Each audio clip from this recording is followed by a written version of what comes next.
Durante o crescimento, o bebê passa por diversas mudanças na forma de se expressar.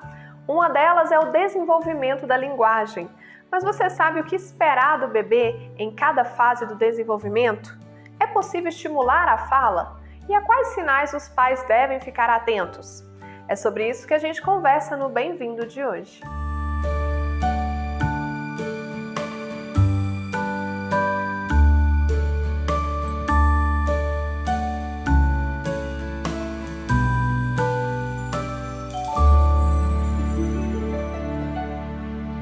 Cláudia, para começar o nosso bate-papo, quando a gente fala aí das expressões, da linguagem do bebê, qual que é a primeira forma de comunicação do bebê?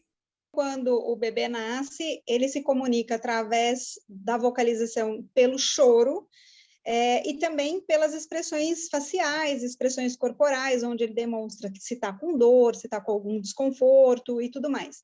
E aí, logo no início, a pessoa que está habituada a lidar com aquela criança, fica com ele com mais frequência, seja a mãe ou uma outra pessoa, começa a perceber e distinguir o choro, né? Então, se é um choro de dor, se é um choro de fome, de desconforto, porque tem a variação acústica do choro, e aí nós, seres humanos, somos capazes de perceber essa variação. Então, é a primeira forma de comunicação. Corpo, o toque, o bebê sente o cheiro da mãe, sente o calor, o ritmo da batida do coração, e também a voz, e aí ele se comunica através do choro. Mas no que se refere à comunicação do bebê, o que deve acontecer em cada fase do desenvolvimento? Entre 2 e 3 meses, o bebê chora e também emite alguns sonzinhos mais guturais, né? E mais posteriores, como ele também está experimentando o corpo, experimentando o trato vocal, se ouvindo, né?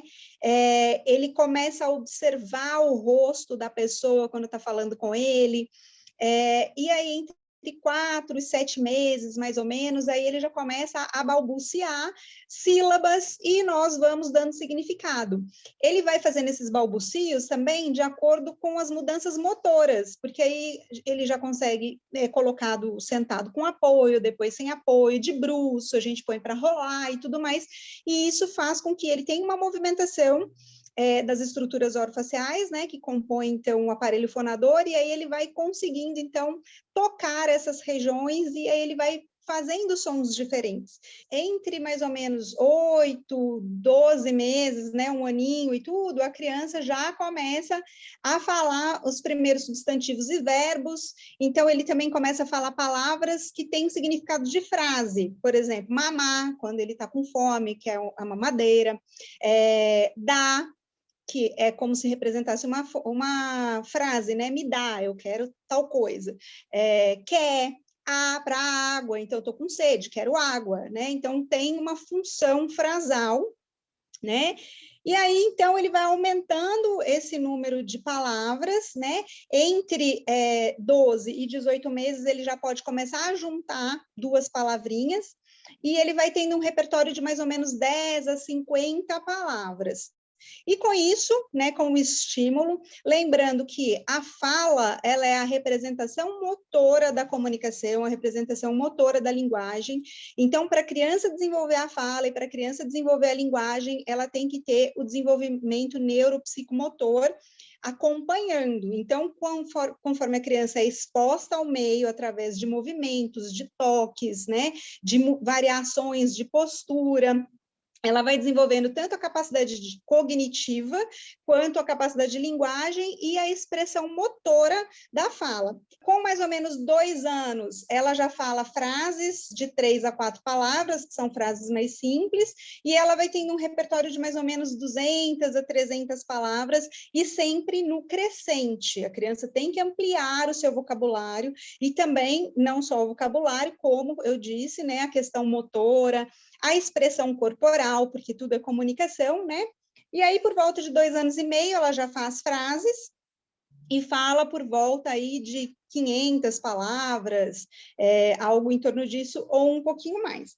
Então, é possível estimular a fala e como os pais, como os cuidadores daquela criança podem fazer isso? Durante todo o desenvolvimento, como eu falei, a partir do toque, a criança, quando ela está dentro do útero materno, ela já consegue diferenciar os sons, a voz da mãe, a voz do pai, algumas músicas, né? A gente percebe isso pela mudança de comportamento do bebê depois que ele nasce. Quando ele escuta uma voz familiar, ou do pai ou da mãe, ou uma música, ele pode mudar o comportamento, como parar de sugar o seio, ou se ele receber a chupeta, parar de sugar a chupeta, ou começar a mudar a expressão facial. Então, a partir daí, a gente já começa a estimular. E quando o bebê nasce, o próprio toque, né, o afeto, então essa sinergia que acontece entre a mãe, normalmente, né, esse vínculo entre a mãe e o bebê, entre o pai, entre a família, o brincar, ele é fundamental para a criança. E o brincar não é só brincar com outra criança, né? Os pais promoverem esse ambiente lúdico, esse ambiente rico em termos de estímulo da criança não ficar só confinada dentro de um apartamento, ou confinada na frente da televisão, ou só no carrinho, ou só no colo. Então, essa interação, essa sócio-interação e essa exploração do mundo, dos objetos, dos alimentos, cores, cheiros e tudo mais, é importante para o desenvolvimento, então, da linguagem e, como consequência, da fala também. E a questão do desenvolvimento da fala do bebê ou até mesmo da criança pode ser impactado aí por questões físicas de alguma doença, algum distúrbio, ou até mesmo questões emocionais e psicológicas? Nós precisamos ter o aparato biológico, psico, nós somos seres biopsicossociais. Então, a gente precisa de integridade biológica, emocional, né, e de estimulação. Então, todos esses aparatos precisam estar minimamente íntegros para que, então, a criança consiga adquirir e desenvolver esse ato motor, que é a fala em si, e desenvolver a linguagem também. Do ponto de vista emocional, né, é importante ter um ambiente que seja funcional, né, então, que haja uma estruturação familiar, um ambiente saudável para essa criança, né, enfim, para que ela possa também ter um desenvolvimento socioafetivo, para que ela possa, então, se desenvolver como um todo e, consequentemente, a fala. Existe uma idade, existe uma fase que ainda pode ser considerado normal falar errado? A criança, na verdade, quando ela vai desenvolver a fala, ela tem o alvo, que é o adulto. Né? Ela se relaciona com o adulto, o alvo dela é a fala do adulto. E nisso ocorrem o que a gente chama de processos fonológicos. Algumas crianças, elas vão acertando esses processos fonológicos e outras, elas não conseguem atingir esse alvo. Então, elas podem comer pedaços de palavra, trocar sons na palavra, né, e tudo mais, dificuldade em formar frases. Então, assim, destoou, procura o profissional. Então, a gente espera que até 4 anos e meio a criança já tenha todos os sons da fala e a linguagem semelhante à fala, semelhante à do adulto, né? Desculpa, a fala, semelhante à do adulto. Mas acontece muito disso também, a escola falou que é normal, o pediatra falou que é normal. Se houver algumas alterações, também é importante que a gente avalie a criança, porque algumas a gente já tem que intervir, já era para a criança ter adquirido aqueles sons, conseguir construir aquelas palavras de uma maneira mais adequada, falar aquelas frases de maneira adequada, e ela não consegue. Então, a gente não espera até 4 anos e meio, 5 anos para intervir. Quais são alguns sinais que indicam que está na hora de eu procurar um profissional? É importante eu acompanhar essa criança. Todas as vezes que perceber que tem alguma coisa diferente, a criança, por exemplo, parou de fazer sons enquanto é bebê, fazia lá os sonzinhos, produzia, de repente ela parou, mudou algum comportamento, não está se desenvolvendo direito, a criança às vezes é um pouco mais molinha, um pouco mais rígida, tem dificuldades também no processo de alimentação, tudo isso impacta no desenvolvimento como um todo e, consequentemente, da fala.